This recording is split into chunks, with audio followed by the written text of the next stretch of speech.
I was heavily involved in sports. I played all types of sports. That was kind of my main anchor to my blackness and my identity growing up. And of course, what happens is something called a self-fulfilling prophecy in schools, where if you continue to do something, you become good at that thing and you get praised for that thing, and therefore you continue to do that thing. King Kong ain't got shit on me. I love Denzel. I love that movie. But as I fixated on that emblem, I realized all the crooked-ass white boys who donned it in a bunch of other movies. The pictures in my mind as I walked by the police station were sobering. I felt my body for the first time in hours. Screen of real life in that real space of an NYC subway, they would have all been in the audience. How I acted while passing the police station and would have acted if need be on the subway were almost the same. That thin blue line, I leaned into a posture of innocence in order to avoid police perceptions of my potential criminality based merely on my skin color. Dulling down my blackness for the sake of my survival. I stayed on my square the rest of the way to my hotel room, even though I had ridden the subway in NYC a few times before. I'd never ridden it at 4 something in the morning, tipsy and alone. The subway stop and C train felt familiar, but not comfortably familiar. There were things I had seen countless times before. In Spike Lee joints, read about them in dope documentaries about hip-hop, graffiti, and even saw Angelina Jolie stop a train in a bone collector. I knew the story because I had long been in the audience, but there was no encore that night. The next morning, I thought about how I knew how I would have acted if I ran into other black men who presented themselves in public the same way I did. I thought about this mind experiment of what would happen if I was to run into myself on a sidewalk at 4 o'clock in the morning when there's no lights on. You know what I mean? Think about that. And I was, that's what that encounter got me thinking about over the next little while. How would I perceive that guy who's walking, hat, couple tattoos, looks a certain way, even though my parents couldn't really afford to buy me Nikes or take me to take my family, we didn't do the Niagara Falls trip or anything like that. To my friends who grew up in certain areas, I was considered rich. So I thought I was had money, but then only to realize that Scarborough is still kind of Scarborough. You're still at that lower to lower middle social economic status. Also being raised with a white mom and a black father, I was always in the middle, hyphenated. So it compelled me to reflect often.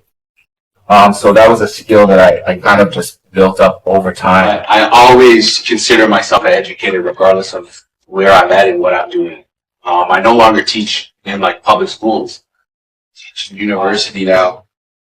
And I think I'm teaching teachers right now currently and undergrad. I'm teaching students who are in undergrad. I always find it very interesting when I pull up and they're like, that's the professor. Yeah, right. That's it. I'm my PhD right now. And what? Yeah. Therefore, I applied to go to teachers college, and when I got accepted and entered teachers college, the room and rooms that I was in looked nothing like this. They looked the exact opposite. And so that entire time, till I was in my early 20s. That was the first time I stopped and realized the ways that society stops black males from succeeding in life.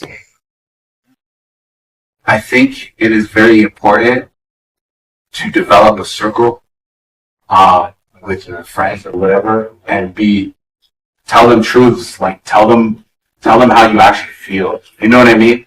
It's easier said than done, and oftentimes it only happens after trauma. You know what I mean? Unfortunately, I've lost a lot of close friends.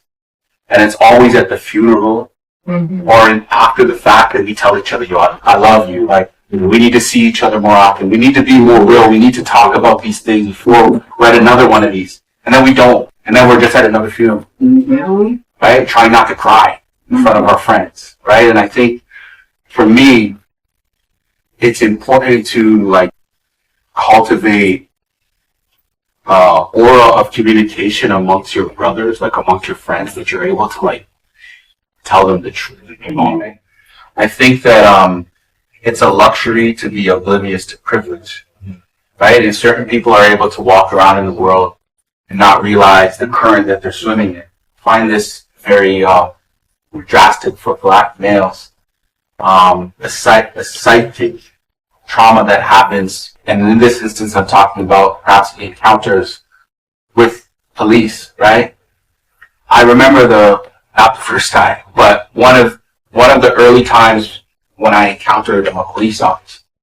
It was on my bike, so I was riding close to Cedar Brae, and there had been a stabbing, and I had gotten pulled over on a bike by a police officer. They were asking me for ID. I was 14 or 15. I didn't have ID. And that,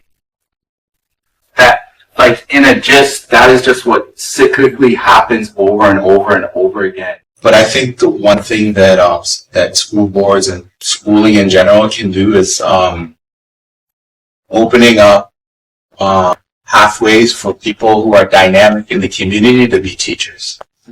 Because the pathways to becoming a teacher involve so much privilege and money that there's only a particular type of people who become teachers, right? Like they're the ones who always sat in the front of the class when they were kids, and then like had enough money to go to teachers college and not work for 2 years. Then before that, get an undergrad that takes 4 years, 5 years in some cases, and then want to be a teacher. And even now, like there's a lot of specifics about teaching. You got to be a supply teacher first, and then this and that. It takes like, it's almost the same amount of time it takes to be a doctor to become a teacher, right? And there's only a particular type of person that is able to like literally afford that, right? So I think that, like my barber, for instance, that man cuts hair all day. He's like a therapist. He talks to everybody. He's able to like have conversations, be in communication. He would have been a dope teacher.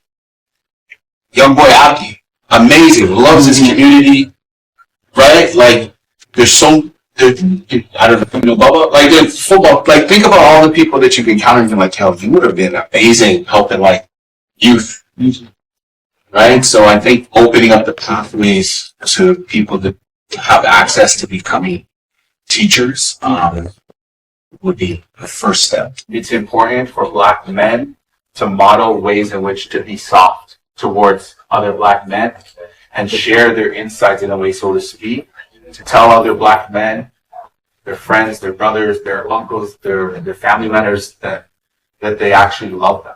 I think even the simple action of telling a friend that you love them, or the simple act of like telling your friend like after a night of hanging out or whatever, yo, text me together, like let me know that you got home. Like those acts of love are important to dismantle that like ignored stereotype.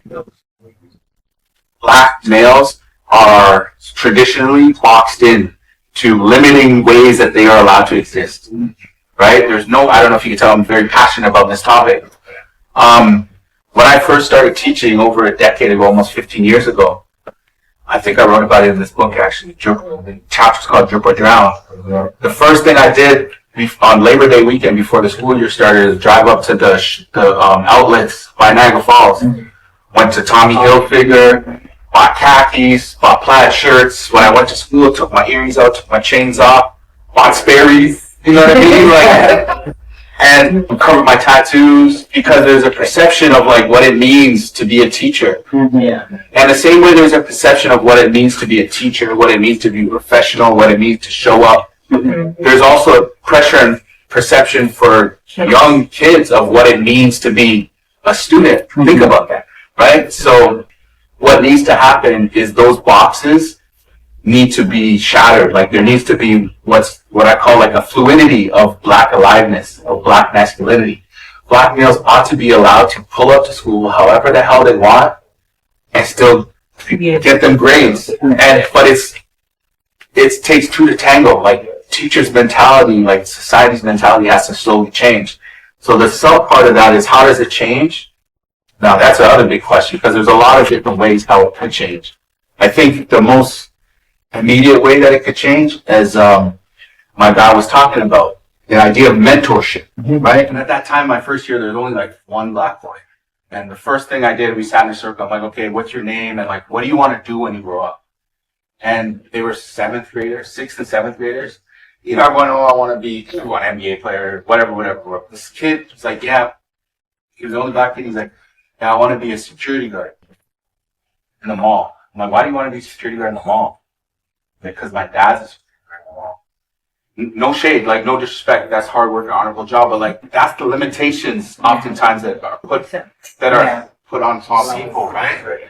Right. So I think mentorship is very, very important. I think that there needs to be a pipeline, same way they operate and put us through that other pipeline. There needs to be a pipeline of 17-year-olds that are modeling healthy ways to live and exist to the 14-year-olds that come back and show the 12-year-olds how to move, that show the 8-year-olds how to move, because that shit starts early. In kindergarten, their eyes are already on you.